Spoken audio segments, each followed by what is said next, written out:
ನಮಸ್ಕಾರ ಎಲ್ರಿಗೂ ಸಕಸಂದು ಚಾನಲ್ಗೆ ಸ್ವಾಗತ. ನಾನಿವತ್ತು ಬಾರ್ ಅಂಡ್ ರೆಸ್ಟೋರೆಂಟ್ ಲೈಸೆನ್ಸ್ ನಡೆಸ್ಲಿಕ್ಕೆ ಏನೇನ್ ಬೇಕು ಹಾಗೂ ನೀವೇನಾದ್ರೂ ಬಾರ್ ಅಂಡ್ ರೆಸ್ಟೋರೆಂಟ್ ಲೈಸೆನ್ಸ್ ಅಂದ್ರೆ CL9 ಲೈಸೆನ್ಸ್ ನ ಬೇರೆಯವ್ರನ್ನ ತಗೊಂತೀರಾ ಅಂದ್ರೆ ಏನೇನ್ ಚೆಕ್ ಗಳನ್ನ ಮಾಡಬೇಕು ಅನ್ನೋದು ಕೂಡ ಇವತ್ತು ವಿಡಿಯೋಲಿ ತಿಳ್ಕೊಳ್ಳೋಣ. ಫಸ್ಟಿಗೆ ಬಾರ್ ಅಂಡ್ ರೆಸ್ಟೋರೆಂಟ್ ನೀವಾಗೆ ಸ್ವಂತವಾಗಿ ಲೈಸೆನ್ಸ್ ತಗೊಂತೀರಾ ಅಂದ್ರೆ ಏನಿರಬೇಕು, ಏನೇನ್ ಫೆಸಿಲಿಟೀಸ್ ಇರ್ಲೇಬೇಕು ಅಂತ ನೋಟ್ ಮಾಡ್ಕೊಂಬಿಡಿ.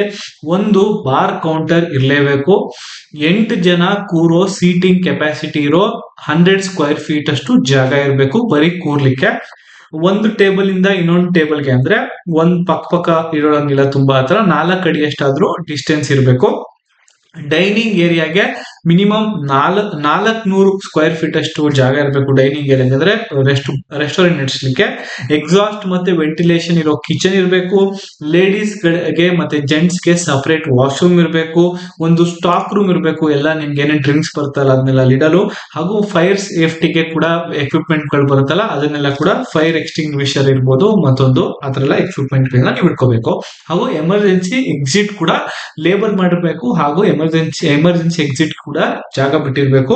ಇದಕ್ಕೆ CL9 ಲೈಸೆನ್ಸ್ ಬೇಕಾಗುತ್ತೆ, ಟ್ರೇಡ್ ಲೈಸೆನ್ಸ್ ಕೂಡ ಜೊತೆಗೆ. ಹಾಗೂ 100 ಮೀಟರ್ ದೇವಸ್ಥಾನ ಅಥವಾ ಹಾಸ್ಪಿಟಲ್ ಇಂದ ಮಿನಿಮಮ್ 100 ಮೀಟರ್ ಅಷ್ಟು ಡಿಸ್ಟೆನ್ಸ್. ಹಾಗೂ ಕಮರ್ಷಿಯಲ್ ಲ್ಯಾಂಡ್ ಕೂಡ ಬೇಕಾಗುತ್ತೆ. ಕಮರ್ಷಿಯಲ್ ಲ್ಯಾಂಡಿಂಗ್ ಮಾತ್ರ ಈ ಲೈಸೆನ್ಸ್ ನ ಕೊಡ್ತಾರೆ.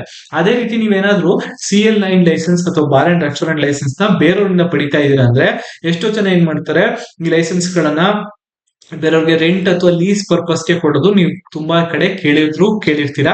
ಅದ್ರ ಬಗ್ಗೆ ಒಂದು ಅಪ್ಡೇಟ್ ಏನಪ್ಪಾ ಅಂತಂದ್ರೆ, ಹೇಗೆ ನೀವು ಚೆಕ್ ಮಾಡೋದು ಆ ಬಾರ್ ಅಂಡ್ ರೆಸ್ಟೋರೆಂಟ್ ಪ್ರಾಫಿಟ್ ಆಗಿ ನಡೀತಿದ್ಯಾ ಅಥವಾ ಲಾಸ್ ಇದೆಯಾ, ಏನಿದು ಕತೆ ಅಂತ ತಿಳ್ಕೊಳ್ಳೋದು ತುಂಬಾ ಇಂಪಾರ್ಟೆಂಟ್. ಇಲ್ಲಾಂದ್ರೆ ನೀವು ದೊಡ್ಡ ಸಾಲದ ಸುಳಿಗೆ ಸಿಕ್ಕಾಕೊಳ್ಳೋ ಚಾನ್ಸಸ್ ಕೂಡ ಇದೆ. ಆ ಕಾರಣಕ್ಕೋಸ್ಕರ ನೀವು ಡೈಲಿ ಸೇಲ್ಸ್ KSBCL ಇಂದ ಎಷ್ಟು ಬರ್ತಾ ಇದೆ, ಸೇಲ್ಸ್ ಎಷ್ಟು ನಡೀತಿದೆ, ಹಾಗೂ ಕ್ವಾರ್ಟರ್ಲಿ ಅಂದ್ರೆ 3 ತಿಂಗಳಿಗೆ ಎಷ್ಟು ಸೇಲ್ ಅವ್ರದ್ದು ಆಗುತ್ತೆ, ಹಾಗೂ ಮಂತ್ಲಿ ತಿಂಗಳಿಗೆ ಎಷ್ಟು ಸೇಲ್ಸ್ ಆಗುತ್ತೆ. ಜೊತೆಗೆ ಫುಡ್ ಆದ್ರೆ ಎಷ್ಟು ಸಪ್ಲೈ ಹೋಗುತ್ತೆ, ಫುಡ್ ಜೊತೆಗೆ ಸ್ನಾಕ್ಸ್ ಇರ್ಬೋದು. ಸ್ನಾಕ್ಸ್ ಅಂದ್ರೆ ಅವರೇ ಹೊರಗಿಂದ ತರೋ ಸ್ನಾಕ್ಸ್, ಲೇಸು, ಚಿಪ್ಸು ಈ ತರ ಪ್ಯಾಕೆಟ್ ಗಳು ಇರ್ಬೋದು, ಅಥವಾ ಅವರೇ ತಯಾರಿಸೋ ಸ್ನಾಕ್ಸ್ ಇರ್ಬೋದು. ಅದು ಎಷ್ಟು ಹೋಗ್ತಿದೆ ಅದನ್ನ ನೀವು ಚೆಕ್ ಮಾಡ್ಕೋಬೇಕು. ಹಾಗೆ ನೀವು ಸ್ಟಾಕ್ ಪರ್ಚೇಸ್ ಎಷ್ಟು ಮಾಡ್ತಾ ಇದ್ದಾರೆ, ಸ್ಟಾಕ್ ಪರ್ಚೇಸ್ ಜಾಸ್ತಿ ಆಗ್ತಿದೆ, ಚೆನ್ನಾಗ್ ಆಗ್ತಿದೆ ಅಂದ್ರೆ ಎಲ್ಲೊಂದ್ ಕಡೆ ಅವರು ಬಾರ್ ಅಂಡ್ ರೆಸ್ಟೋರೆಂಟ್ ಕೂಡ ಬಿಸ್ನೆಸ್ ಚೆನ್ನಾಗಿ ನಡೀತಿದೆ ಅಂತ. ಎಷ್ಟೋ ಜನ ಅವರ ಬಾರ್ ಅಂಡ್ ರೆಸ್ಟೋರೆಂಟ್ ಬಿಸ್ನೆಸ್ ನ ಇನ್ನೊಂದ್ ಕಡೆ ಒಬ್ಬರಿಗೆ ಕೊಡೋ ಲೈಸೆನ್ಸು ಸುಮ್ನೆ ಯಾರು ಕೊಡಲ್ಲ. ಇನ್ನೊಂದು ತೊಂದರೆ ಇರುತ್ತೆ, ಏನೋ ಪ್ರಾಬ್ಲಮ್ ಇರುತ್ತೆ, ಆ ಕಾರಣಕ್ಕೋಸ್ಕರ ಕೊಡ್ತಾ ಇರ್ತಾರೆ. ಅದಕ್ಕೆ ನೀವು ನೋಡ್ಕೊಳ್ಳೋದು ತುಂಬಾ ಇಂಪಾರ್ಟೆಂಟ್. ಫುಡ್ ಏನಿದೆ ರೆಸ್ಟೋರೆಂಟ್ ಬಿಸ್ನೆಸ್ ಅಲ್ಲಿ, ಫುಡ್ ಇಂದು ಸೇಲ್ಸ್ ಹೇಗಿದೆ, ಹಾಗೂ ಲಿಕ್ಕರ್ ಇಂದು ಮಾರ್ಜಿನ್ ಎಷ್ಟು ಇಟ್ಕೊಂಡಿದ್ದಾರೆ, ಮಾರ್ಜಿನ್ ಚೆನ್ನಾಗಿದೆಯೋ ಇಲ್ವೋ. ಹಾಗೂ ಜನ ಅಂದ್ರೆ ಫುಡ್ ಸ್ಟೆಪ್ಸ್ ಅಂತ ಕೇಳ್ತಾರೆ.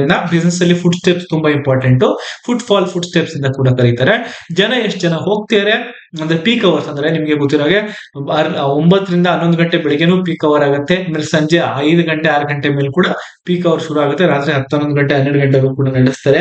ಪ್ರಾಫಿಟ್ ಮಾರ್ಜಿನ್ ಹೇಗಿದೆ ಅದನ್ನ ಚೆಕ್ ಮಾಡ್ಕೊಂಡು, ಅದನ್ನ ಎಕ್ಸ್ಪೆನ್ಸಸ್ ಎಷ್ಟು ಖರ್ಚಿದೆ ಅದನ್ನ ಮೈನಸ್ ಮಾಡಿದ್ರೆ ನಿಮ್ಗೆ ಒಂದು ಪ್ರಾಫಿಟ್, ಎಂಡ್ ಪ್ರಾಫಿಟ್ ಅವ್ರಿಗೆ ಸಿಗುತ್ತೆ. ಆ ಪ್ರಾಫಿಟ್ ನ ನೀವು ನೋಡ್ಕೊಂಡು ತಗೋಬೇಕೋ ಬೇಡೋ ಈ ಬಾರ್ ಅಂಡ್ ರೆಸ್ಟೋರೆಂಟ್ ನ ಅನ್ನೋದು ಡಿಸೈಡ್ ಮಾಡ್ಕೋಬೇಕು. ಯಾಕೆಂದ್ರೆ ಹೊಸ ಲೈಸೆನ್ಸ್ CL7 CL9 ಕೊಡ್ತೀರಾ ಅಂತ ಕೂಡ ನಾನು ಕೇಳ್ಪಟ್ಟೆ.